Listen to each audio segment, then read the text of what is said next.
Looks good. Doesn't it look nice? We're ready for Halloween. I guess so.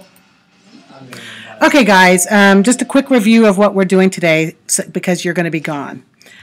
Keep in mind that we covered the internet versus how to use a database.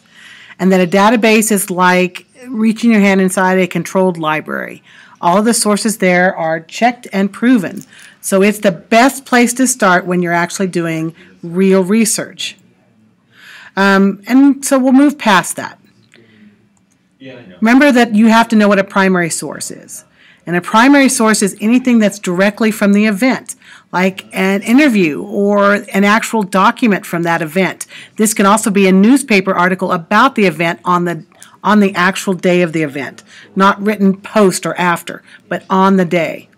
It can actually be direct evidence from the source, like it can be a document recording of the astronauts in Apollo 13, their conversation, what happened during that flight that you might find on nasa.gov.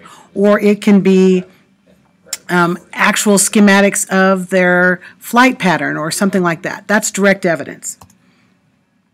And remember, we find those by getting on the library webpage, using the password, and checking those databases.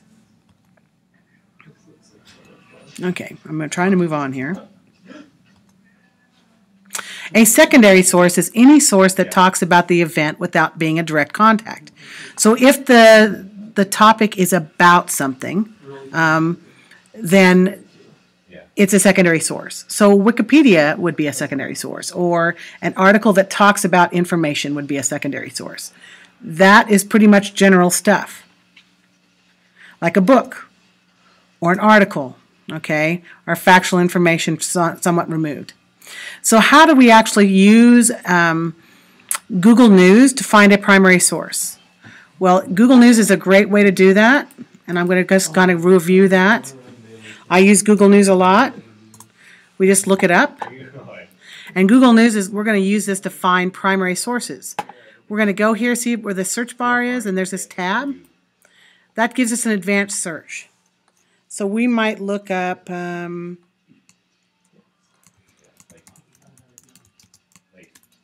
Hurricane Katrina.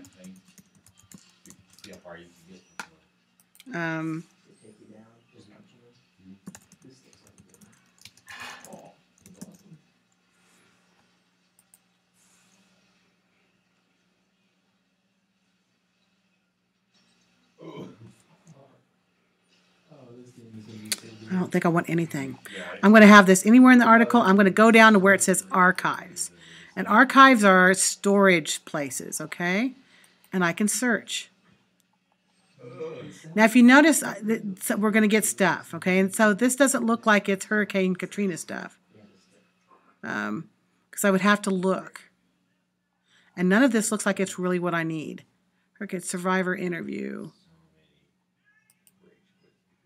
I can even give a custom range.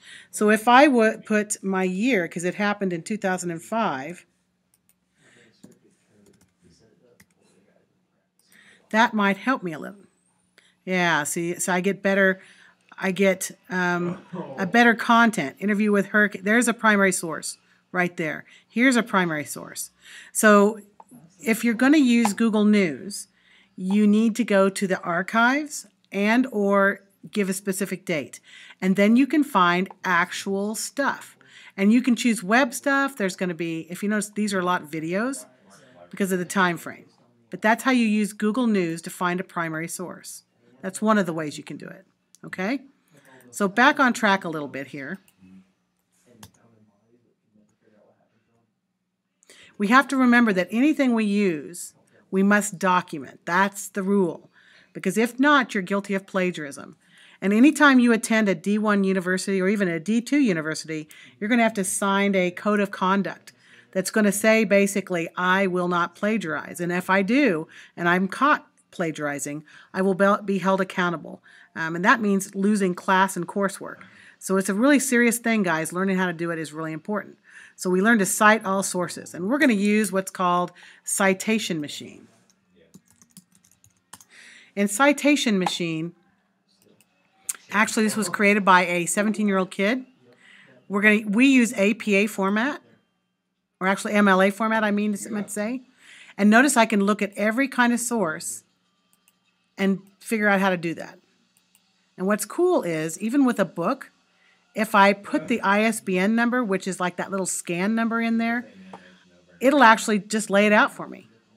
Or I can use the manual entry form and fill in the blanks. And when I'm done, create citation. And then I can cut and paste stuff. You want to bookmark this site. This is really a handy-dandy, helpful site. It's called Son of Citation Machine.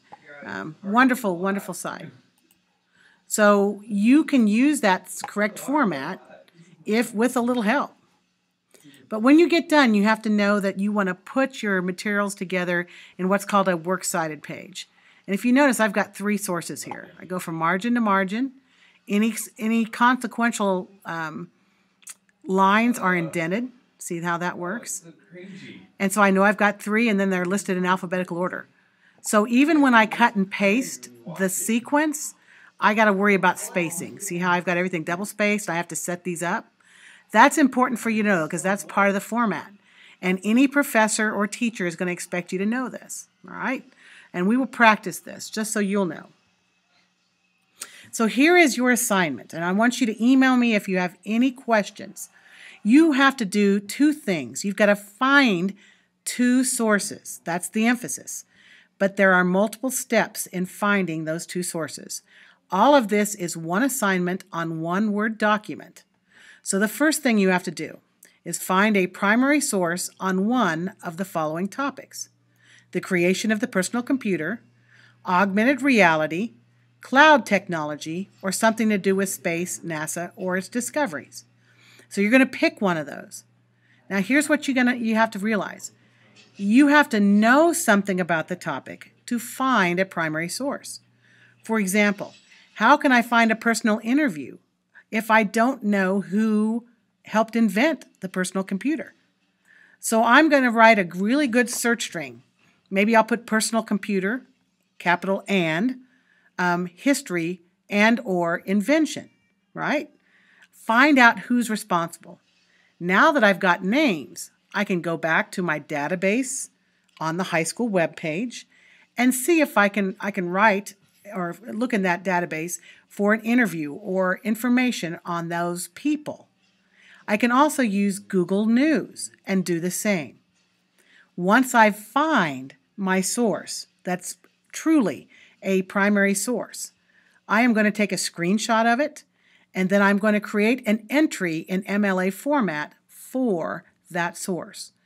If I got the source from a database on the library webpage, that's going to be directly on the bottom of the actual article, and all I have to do is cut and paste it. If, however, I got it from someplace else, like on the general internet, I am going to have to use Citation Machine to create that entry. And again, paste it there.